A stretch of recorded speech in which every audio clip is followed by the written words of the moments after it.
Hi. Do you want to learn how to fly helicopters, but you always end up like this guy? Then do not worry, because in this video, I will be explaining to you guys the basics on flying helicopters in Battlefield 4. Dawnbreaker, a beginner's nightmare. The first step of helicopter piloting is situational awareness. Maybe this guy should go check out my video. This includes both knowing the map that you're flying on and being aware of your surroundings, both static and dynamic.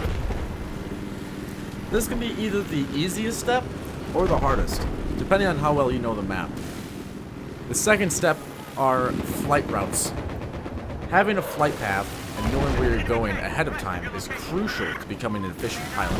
You always have to be 5 seconds ahead. Doing so will help you become the most efficient pilot you can be. A pilot with a plan B is a pilot who wins. If something bad were to happen at any given moment, you must have a backup plan. Pilots without backup plans end up like this guy. See, I was shooting at this helicopter when all of a sudden an AA mine went off. I was not expecting that, but I had a plan. My finger was already on the ECM, and I pop my countermeasures and I fly to safety. That brings us to step 3. Step 3 is probably one of the most important steps in this basic tutorial. And you've probably seen a lot of pilots make this mistake. And that is, after deploying your countermeasures, whether it be ECM jammer or IR flares, to get to some place safe where you will not be locked on. Whether that place be your spawn or somewhere on the outskirts of the map, behind a building, behind a mountain, etc. But somewhere where you can recharge your countermeasures without being locked on. The next step is about knowing your enemy. No, not his name or his Wi-Fi password, but knowing how long it takes the enemy helicopter to respond. This can be found in the server settings on Battlelog. This can be very useful information on the battlefield. For example, you shoot down the enemy helicopter, then you go about tearing things up, when all of a sudden, just a few moments later, he catches you off guard, and now you're dead. Alright, let's jump into what you should be using on your helicopter when you're learning to fly. Right now we have the miniguns highlighted. These are what you should be using to kill infantry, aircraft, and other light armor such as rib boats or MRAPs. You can also kill quad bikes, jet skis, and motorcycles very efficiently with the miniguns. And if you don't feel comfortable with the miniguns, you can always use the 25mm cannons, which are a little bit more forgiving because they do give some splash damage against infantry. So if you are a beginner pilot and you're struggling with the miniguns to hit targets, then I suggest trying out the cannons. Just know that if you are using the cannons, you won't be able to do as much damage to aircraft, and you will be limited with your ammunition, as there are only 30 rounds per magazine. Is it called a magazine? It's not really a magazine. Per barrel? Cylinder? Canister? We're just going to call it a magazine for right now. So you have 30 rounds per magazine, and you also have, I believe, 60 in the reserve. If you want to shoot one and reload as soon as you spawn to get that extra 29, just so you have a few more rounds before you run out, that would be a little pro tip there as well. But just know that when you are using the cannons, you can damage armor, like this tank I was shooting at right there. Let's dive into secondary weapons. Which ones are there in the game, and which ones should you be using? The laser-guided missile is the air-to-ground lock-on. It will help you kill the tanks on the battlefield, and the heat seekers are the air-to-air missile, which will help you kill jets and helicopters. If you are a beginner pilot, I would recommend starting off with the heat seekers, and when you feel like you've worked your aim up to the point where you don't need the lock-on assistance, then try the laser-guided and try going after those pesky tanks, maybe even going after the AA when the time is right. I wouldn't suggest just going straight at the AA, because that thing is a beast and it will take you out no matter what your name is. It doesn't care because it's the AA. Let's dive into countermeasures, shall we? How to use them properly, when to use them, when not to use them, and how they differentiate between each other on the battlefield.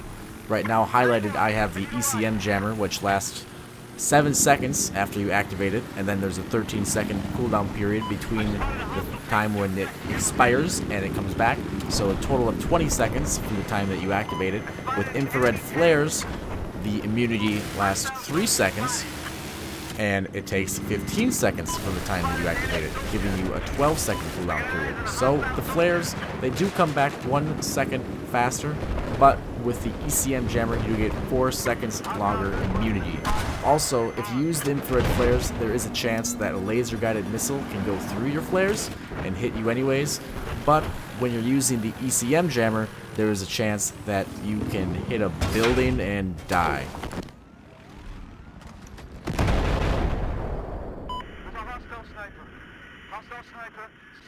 Sniper. South of your location.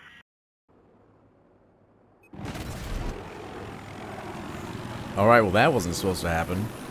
I was about to say, if you use your ECM jammer, sometimes an Igla can go through it.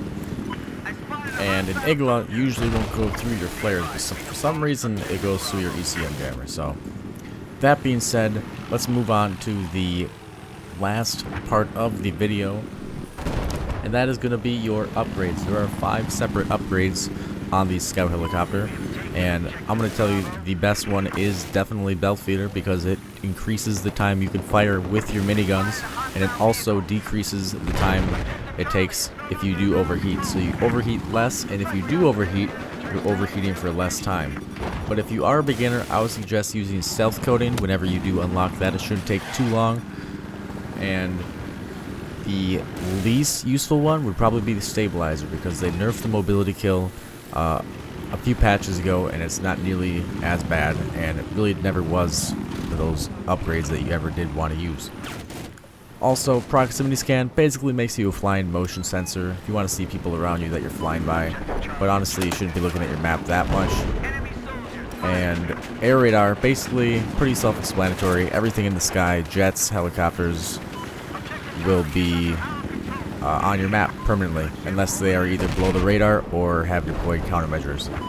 The problem with air radar is that you don't see the ground, so if you fly over a tank and you're flying low to the ground, flying over an AA tank, which by the way is a bad idea, or just not paying attention to the buildings, because you don't get your buildings outlined on the map, so you have to be very close, or paying very close attention to that, otherwise you can find yourself smacking into a lot of things.